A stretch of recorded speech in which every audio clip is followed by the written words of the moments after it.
are on the road beyond. Welcome. I'm Todd Duplantis, and we are coming to you from the Houston City College television studios today. Good to have you with us. My co-host Doug O'Brien here with us this afternoon. Yes, welcome. And remember, you can always like, follow, and share. You can also subscribe to our program on YouTube, but we're on all the social media accounts. You can find us at the Road Beyond Podcast. And Todd also put some things up on his X account. I never remember. What is it again? At Todd Duplantis 65. It's the 65, I forget. Okay, you didn't get your paycheck last week, Right. so I'll give you a break on that one. But boy, I'm telling you, we've got a lot of things to dive in today, and this is going to, some of them are going to blow your mind. So you may want to just buckle up and get ready for the ride. Our first segment dives into a growing online narrative around 2027. It's fueled by apparently energy drinks, meth, and Adderall, and yes, even Hollywood commentary. Is that what it says? Not really. Yeah, look, it didn't say that really. First up, let's take a look, start things out with the spiritual side. A tweet from @Fortonement suggests that 2027 isn't about an event, but a shift in human consciousness and an awakening phase that only some will be ready for right now. Okay, let's be clear. There is no scientific proof, but the idea is gaining traction among New Age and human design circles. What is a human design circle? I didn't write this. Okay. ChatGPT did. I keep telling you that. Talk to them. Interestingly, it's intersecting with warnings about political breakdown. That's right. And those warnings can include a number of things. One of them, user Rational Aussie, has warned that violence across the West between 2027 and 2029 is increasingly likely, and the current systems, they just may not hold. Well, whether it's through economic inequality, shock AI-driven job loss, which is a distinct possibility, or deep institutional mistrust, which is at an all-time high, some analysts see 2027 as a ground zero for major unrest. And now another layer adding to it all. Hollywood heavyweight Russell Crowe, you remember him, the gladiator himself. He was in a British do they still have him? First off, is GQ even around? Yes, and they have one in Britain? Yep, Anyway, he was quoted in a feature in British GQ. In a viral post, Crowe said this. Take a listen. Well, currently, I'm reading a lot of stuff that says, full contact in 2027. And there's all these people that used to work for NASA or all these other organizations out there talking about how our history as a species is really simply a series of genetic experiments to get us to where we are now. When you look around, there's a lot of proof that says that might actually be a thing. Anyway, that's what I don't know, you think he was having some fun there? Well, that was him speculating that 2027 might bring full alien contact. Yeah, Crowe doesn't present it as fact, let's be clear, but he's clearly intrigued by those predicting full-on dramatic narrative. Then there's this guy, former CIA officer Ron Rivera. He claims the government is fully aware of something quite significant. Take a listen to this. And I would say I've heard 2027 in a kind of an official capacity I can't reveal. So I think I would say that people in the government are aware of something happening and that there's limited time, a few more years to prepare the people, and that's what's ramping up this acceleration from the previous 7 decades of not even acknowledging it to now we are acknowledging it at a faster and faster pace. Interesting, huh? Well, when you connect Crowe's thoughts with prophecy and messaging and unrest warnings, you get a triad: spiritual estimation of metamorphosis in human awareness, predictions of political upheaval or system failure, high-profile speculation about global disclosure or, alien contact. And then let's not forget, let's throw social media into the mix. Because what could go wrong? Yeah, it's blending all three into one timeline. That 2027 becomes a focal point for transformation, crisis, and revelation. Now, are these threads actually connected? And more importantly, what might really happen in 2027? So here's one possibility. 2027 is largely symbolic, right? People latch onto a date, they spin stories, but nothing radical occurs beyond the hype. That's right. Possibly 2 low-grade disruptions, localized protests, economic strains, a handful of UFO sighting disclosures, but nothing earth-shattering. And of course, we have our third possibility, a convergence, a tipping point where some form of new consciousness, institutional breakdown, or anomalous exposure coincides with acceleration in AI and geopolitical stress. So ultimately, what should we take away from it? That's the question. Yeah, well, for many, 2027 symbolizes more than a year. It's a narrative placeholder for transformation, crisis, or revelation. Whether it becomes a calendar-breaking event or just another viral storyline, the stories themselves are reshaping how we frame our future. That's really the key. We are the X factor in all of this. Perhaps it's not a prophecy, but a wake-up call to examine our systems, our beliefs, and our expectations in the years ahead. But, you know, it could be much ado about nothing. Let's go back to two recent scares. We got 2027 now. Ooh, scary things are happening. Remember what was supposed to happen in 2000? Well, yes, of course, Y2K, and nothing really came of it. What about the Mayan calendar ending in 2012? The Earth was going to blow up at that point. It seems like, again, we, the people, are the ones who were searching for something. I think as we have unrest and we have all this crazy stuff, that we're looking for something to make sense. And the only thing that makes sense is destruction, apparently. Well, there are a few movies getting released in 2027. I know the new Star Wars flick is on tap for then, and a few other things as well. Yeah, we just have to approach it cautiously. That's the key, really. You know, I spent some time a few weeks ago up in the Fort Worth area. Yeah. I arrived apparently just in time to miss what happened there. To continue with our alien theme, let's take a look at a reported UFO over the skies of Dallas, Texas, folks. Right next door to our good friends in Fort Worth. And this one they're calling the jellyfish or squid UFO. There's one shot of it right there in the sky. And she's just really excited about this. I know. Not at all concerned. It's like at a parade. Throw me something, mister. No, I want to see it. There's a close-up view. Is there? Okay. Yeah. Let's see. Can we roll the close-up view as well? Because I know we have one more video of this, and it shows a little bit more of a jellyfish pattern. That jellyfish squid, go. those are fascinating because what are those tentacles that are hanging back? So we got two different shots of this. It's called a squid-like UFO, reportedly shot over the skies of Big D. It was July 31st. So the question is, what is it? That's the real question. It's something. And I just wish they would have waited until I got up there before they released it over the sky. Did the aliens knew you were coming and they were like, we got to go, Todd's coming. Got to go, let's get in it, anything. Well, we've got some more crazy stories coming your way. In fact, we're going to delve into a world of future patents. How bad could that be? Yeah, future patents that are here today. That's the crazy part. And it's going to blow your mind. We'll be back after this. I'm learning healthcare management while providing patient care. I came back to grow my skills, even after I graduated. And if I can't make it in person, I take my classes online.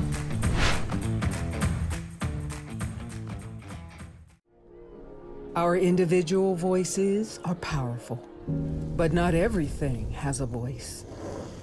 Let us be a voice to the voiceless. It's time to speak up for nature.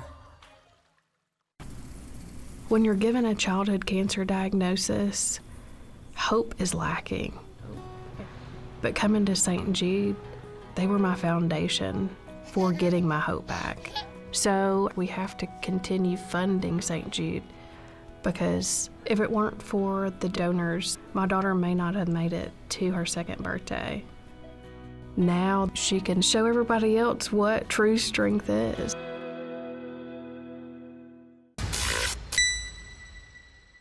Welcome back to the Road Beyond podcast. I'm Todd Duplantis. I'm Doug O'Brien from Houston's Eagle, and apparently the future is here. So check this out. Tech giants have filed patents for some mind-bending products. So you think of holograms, wearable tech, smart homes, and more, sounding very, very sci-fi, but it's very, very real. First up, when you think of teleportation, at least me, I think of Captain Kirk saying, "Beam me up, Scotty," from Star Trek, right? Yeah. Well, Microsoft has us one step closer. The tech giant has filed a patent for holographic teleportation, or as we'd call it, next level FaceTime, right? The idea is you send a lifelike 3D hologram of yourself to another location. in real time. So imagine a world where you're dialing into a conference and instead of a square box, there's a floating hologram of you across the table. No travel time, zero jet lag. Now, it's not just flashy. This could change how remote work, education, even family check-ins happen. But the big question, can your Wi-Fi handle that? And what about privacy? Who's recording what? That's the big concern. Well, that is, and that's going to be a theme throughout all of this. Who's watching? Next, we've got Google's patent for smart skin. It's flexible electronics woven into clothing or even applied to your body. These sensors can pick up touch, temperature, maybe even mood. So basically, your shirt could become your phone screen or a health tracker. You tap your sleeve to answer a call, or you have a shirt warn you if you're overheating or something's wrong. It's super convenient, but also raises privacy issues. So who's seeing your health data? And can these sensors be cleaned or even stylish? Is that why they always had those one-piece silver suits in those futuristic movies? I remember literally a story. It was on one of the channels years ago where a guy had this phone thing literally carved into his arm and placed under because he wanted to be the first person with interactive, data that he can gather into his body. Well, they also have sensors that can be implanted in the brain now to help people who have trouble either moving or communicating. Musk is pioneering. So that is something that's here now. Yeah. Next up, Meta's patent for next generation VR social presidents. This isn't just wearing goggles. No. It's creating virtual avatars that mimic your facial expressions, gestures, even laughter for immersive socializing. Picture catching up with friends in a virtual living room and their avatar actually cracks a real laugh. It's like Zoom meets the Matrix. That's just weird. Very strange. And the third, and that could be powerful for remote events, therapy, or long-distance friendships, but will it feel too real? And what about the emotional cost of being on all the time? Is that even a virtual world? Well, right now we're going through a loneliness epidemic where people are not being out in the real world. So it's only going to contribute. Put away for years. The next patent is Apple's AR adaptive displays. Now, this one's kind of cool. This is about smart surfaces like windows or eyeglasses that morph based on where you're looking, right? So information slides into view when your eyes hit it. So picture this. You're glancing at a storefront and the product info appears right there before your eyes. On your windshield, it shows navigation cues exactly where you're staring. It's really seamless, but again, we got to ask, how do you keep distractions safe, and where's the line between helpful and invasive?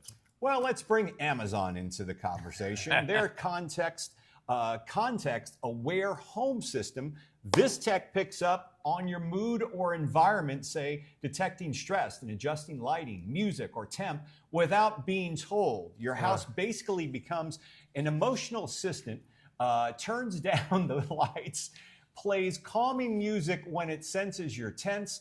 Will it run your bathwater? Probably so in the future. Convenient, sure, but could this also be unsettling? Does your home know too much about you? What can go wrong? No.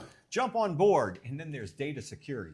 There's a lot of personal intel floating around the smart speaker these days. See, I've got a concern with that because I don't know what I'm thinking half the time. Nor do I want it in my, Right, I don't know that it's going to know.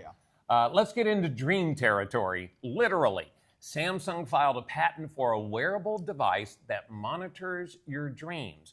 It tracks your sleep cycles. That's not crazy, right? But it can trigger external stimuli like lights or sound while you're dreaming. So in theory, you can influence your dreams or at least interact with them. That's right, interact with your own dreams. And it's like a sci-fi sleep lab on your wrist. That's pretty wild, right? But it also makes you wonder, should your dreams be data? And again, who owns your subconscious?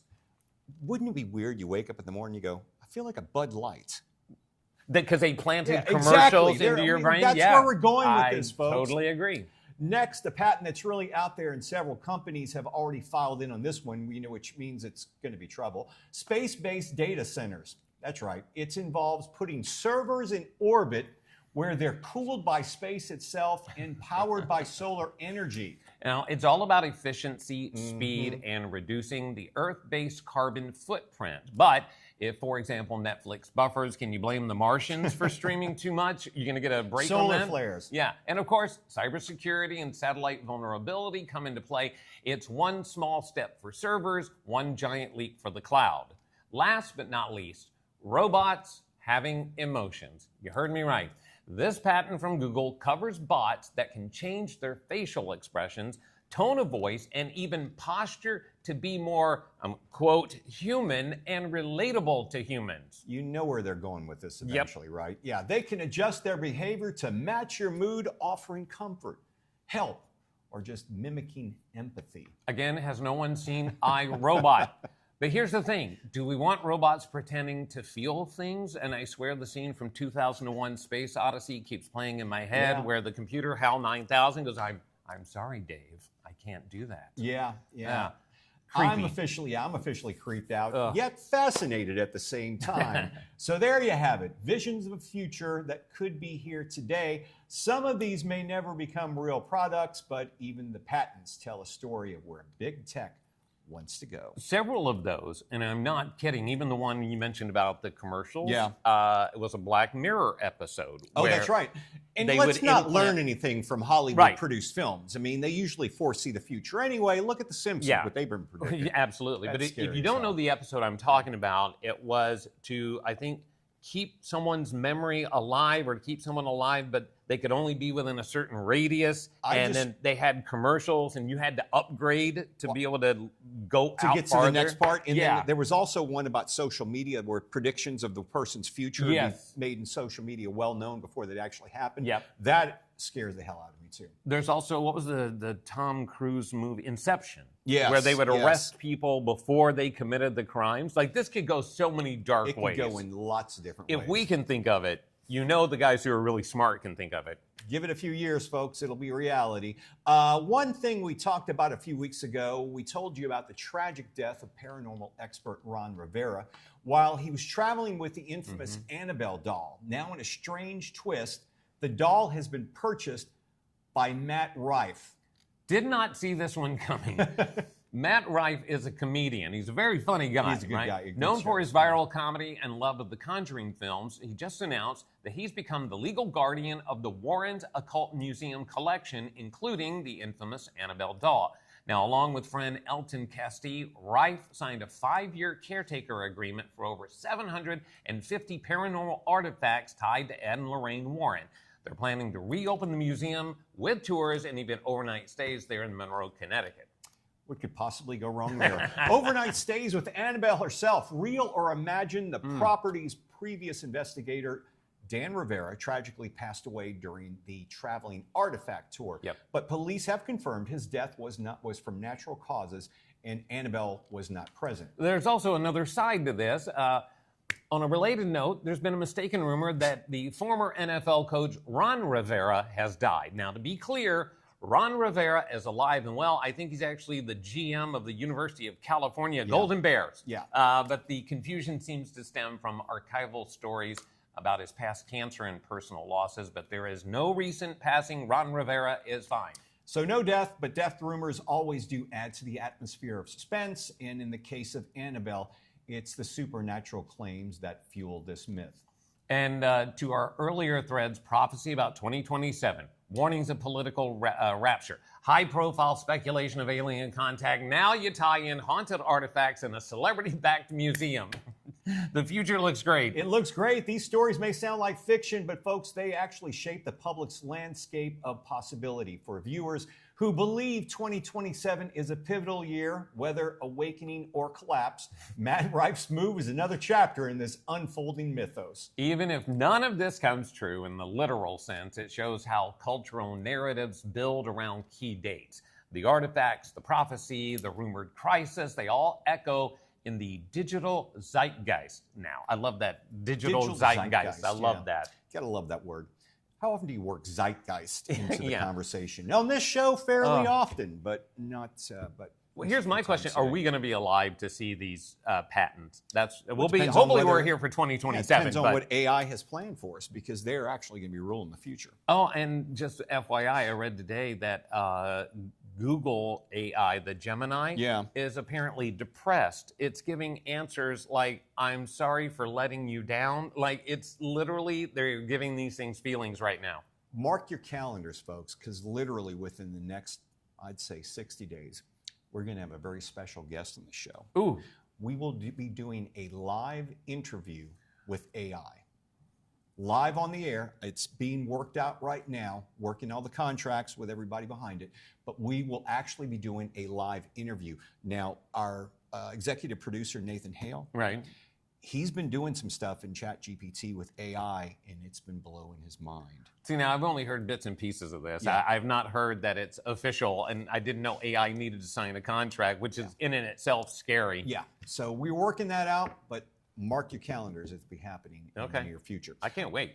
All right, can you not wait for Bare Necessities either? That's the favorite part of the show, and it's coming up next. We're going to lighten things up. I'm learning healthcare management while providing patient care. I came back to grow my skills, even after I graduated. And if I can't make it in person, I take my classes online.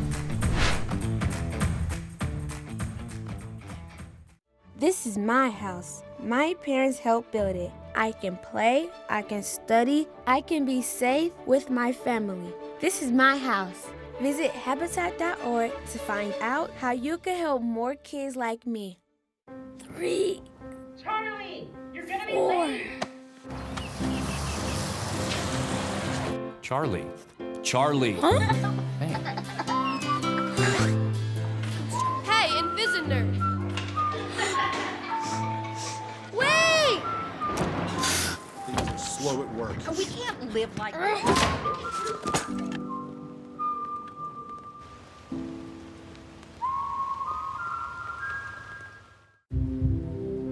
Why is just a starting line, for the true self blooms only when we find our purpose.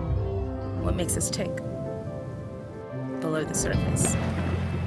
My why is diversity and unity, a safe space in my community. Living with sincerity, giving every day my everything. With my why, I stand strong, seen and supported all along. For some, their why is a summer under stars, memories and moments, connections near and far. Why is the before work hustle, an after school home, a section of my block, a corner to call my own. Our reason why is united, undivided, seeking understanding. Here, a handshake is a promise. All our hearts are dancing. Laughing is our song. It's kinship, friendship, tide rising with the ship. It's a million faces in a mirror, and everyone belongs. Find your why for a better us.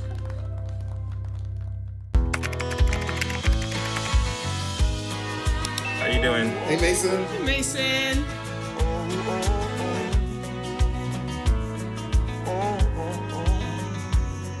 Thank you. A